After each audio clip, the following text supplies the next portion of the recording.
മാങ്കുളം ആനക്കുളം വല്യപാറക്കുട്ടി ഭാഗത്ത് കാട്ടാന ശല്യം രൂക്ഷം. ജനവാസ മേഖലയിൽ ഇറങ്ങിയ കാട്ടാനകൾ കൃഷിനാശം വരുത്തി.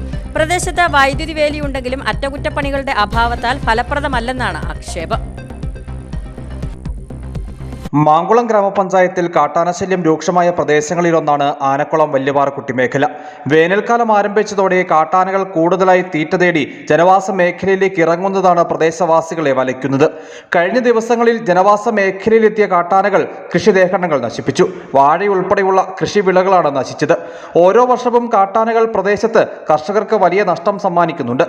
ആനയുടെ സാന്നിധ്യം വർദ്ധിച്ചതോടെ രാത്രികാലത്ത് ആളുകൾ പുറത്തിറങ്ങുന്നത് ആശങ്കയോടെയാണ്.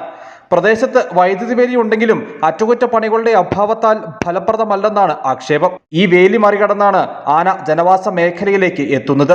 ആനക്കുളം ടൗൺ മുതൽ ഇരുമ്പുവടം ഉപയോഗിച്ച് ആനവേലി നിർമ്മിച്ചിട്ടുണ്ട്. ഇതിന്റെ ബാക്കിയെന്നോണമായിരുന്നു ശേഷിച്ച ഭാഗത്ത് വൈദ്യുതി വേലി നിർമ്മിച്ചത്. ഈ വേലി മറികടന്നാണ് ഇപ്പോൾ ആനകൾ ജനവാസ മേഖലയിൽ പ്രവേശിക്കുന്നത്. വിഷയത്തിൽ വനംവകുപ്പിന്റെ ഇടപെടൽ വേണമെന്നാണ് ആവശ്യം. News bureau, Adimali.